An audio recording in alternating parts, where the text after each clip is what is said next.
Vous le remarquerez de plus en plus fréquemment. Le ciel est régulièrement strié de traînées blanches persistantes qui s'étalent et finissent par recouvrir le soleil d'un voile laiteux. Parfois notre ciel bleu est complètement quadrillé en quelques heures, avec jusqu'à 10 voire 15 avions volant en tous sens sur un même périmètre de ciel. Jamais, il y a quelques années encore, nous n'avions des ciels pareillement zébrés. Nous nous sommes intéressés de près à ce phénomène et avons réalisé une étude chiffrée du trafic aérien qui révèle de nombreuses anomalies. Nous vous la soumettons dans ce module, après une vidéo éloquente du ciel frétois réalisée par jour d'épandage. Nous sommes le 10 avril 2015 à La Frette-sur-Seine dans le Val d'Oise. Une belle journée s'annonce. Le ciel est bleu tôt le matin. Un avion, un deuxième avion. Remarquez la longue traînée que celui-ci laisse dans le ciel. Les avions se succèdent. Rapidement, le ciel change totalement d'aspect. En quelques heures, notre ciel bleu est entièrement quadrillé. À l'arrière de la maison, mais également à l'avant.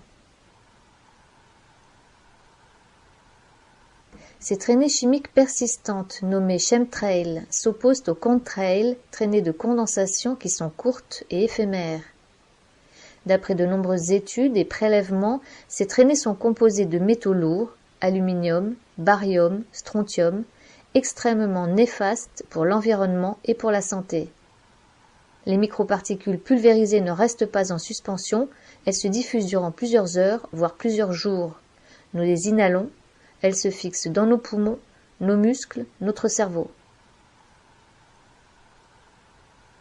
Sur les quais de Seine, la mer y baigne dans une atmosphère irréelle, entourée d'un nuage cotonneux fait de multiples traînées qui s'étalent et voilent entièrement le soleil. Toute la journée, des centaines d'avions se succéderont dans un grondement incessant.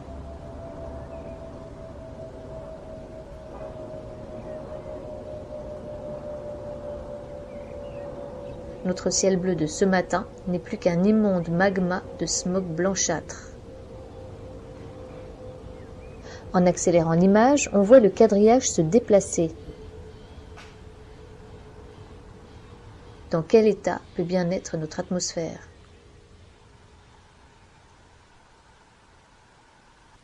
L'une des phrases génériques qui revient lorsque l'on aborde le sujet des traînées d'avions est « C'est normal, c'est la pollution des avions, ils sont de plus en plus nombreux ». Puisque les avions sont au centre du problème, nous avons étudié de manière factuelle le trafic aérien au-dessus de notre domicile, non loin de l'aéroport Charles de Gaulle. Une analyse chiffrée qui démontre que le nombre d'avions nous survolant peut être plus que décuplé d'un jour sur l'autre, et qu'un très grand nombre de ces avions n'apparaissent pas sur les radars. Pour ce qui est tout d'abord de l'augmentation du trafic aérien, selon le rapport officiel des aéroports de Paris, si le nombre de passagers est en constante augmentation, 73 millions en 2000, 95 millions en 2015, le nombre de vols a quant à lui diminué. En 2000, on compte sur l'aéroport Charles de Gaulle 1393 vols par jour contre 1286 en 2015. Les avions accueillent davantage de passagers, en moyenne 95 par avion en 2000, 140 en 2015. Effectuons à présent un comparatif entre deux journées de trafic aérien. Vendredi 25 décembre 2015, de 10h à 17h. Toute la journée a été pluvieuse avec un ciel maussade. Tous les avions répertoriés sont bien passés à proximité de chez nous. Tous ont été audibles et tous apparaissaient bien sur le site de Flightradar 24. Flightradar est un site répertoriant la quasi-totalité des vols à travers la planète. Vous pouvez les voir en temps réel, connaître leur destination, connaître leur heure de départ, rendre leur trajectoire apparente. Combien d'avions vont passer au-dessus de notre tête en 7 heures? L'intensité du trafic varie en fonction du sens de la circulation aérienne décidée pour la journée et qui change régulièrement. Il faut environ 4 à 5 minutes à un avion qui a décollé de l'aéroport Charles de Gaulle pour arriver au-dessus de la Frette-sur-Seine. Un total de 40 avions constatés en 7 heures de temps. Aucun de ces avions n'a émis de traînée dans le ciel. une moyenne de 5,7 avions par heure. Nombre moyen d'avions par minute, 0,1. Le lendemain, samedi 26 décembre, de 9h à 10h, le sens de la circulation est le même, mais le trafic n'a plus rien à voir. Une journée ensoleillée, un ciel bleu, mais un quadrillage de traînées blanchâtres a déjà commencé. 71 avions passaient dans notre ciel en 1 heure seulement. Un relevé effectué uniquement à l'arrière de la maison. Sur les 71 avions constatés, 95,8% des avions n'apparaissaient pas sur Flight Radar et 72% laissaient échapper de longues traînées. Seulement un peu plus de 4% des avions apparaissaient sur Flight Radar. Ces 4,23% représentent en fait 3 avions apparaissant tous les 3 sur le site de Flight Radar. Le Paris-New York de 9h39, le Paris-Londres de 9h43 et le Paris-Rennes de 9h55. Au total donc, entre 9h et 10h, ce sont 1,18 avions par minute qui ont survolé notre domicile. Même journée de 14h à 15h. C'est 145 avions qui sont passés en 1 heure au-dessus de notre tête. Des avions ont quadrillé toute la matinée et de 14 à 15 heures, c'est 116 avions qui laissaient des traînées dans le ciel, soit 80% du trafic. 16 avions seulement ne laissaient pas de traînées, soit 11%. De 14 à 15 heures, 91% du trafic n'apparaissait pas sur les radars. 13 avions seulement apparaissaient sur les radars, soit 9% du trafic. 2,42 avions par minute, alors que l'on ne compte que 1,2 mouvements d'avions par minute sur l'aéroport Charles de Gaulle selon les données officielles. 145 avions par heure, alors que l'on ne compte que 71 mouvements d'avions par heure sur l'aéroport Charles de Gaulle selon les données officielles. D'où viennent tous ces avions? Pourquoi les avions répertoriés ne lâchent-ils pas de traînées? Autant de questions qui restent sans réponse. Et que dire de ces drôles de trajectoires captées sur Flight Radar? Des avions qui font des allers-retours sans se poser, d'autres en région parisienne qui font de multiples passages au-dessus d'une même zone. N'est-ce pas étrange? Qu'est-ce que cela signifie? Enfin, 2 photos satellites montrant des zones d'épandage ciblées, dont une au-dessus de la Bretagne. Voici le ciel bleu qui devrait être le nôtre lorsque le temps est dégagé. Le 19 avril 2015, nous n'avons compté aucune traînée dans le ciel du matin jusqu'au soir.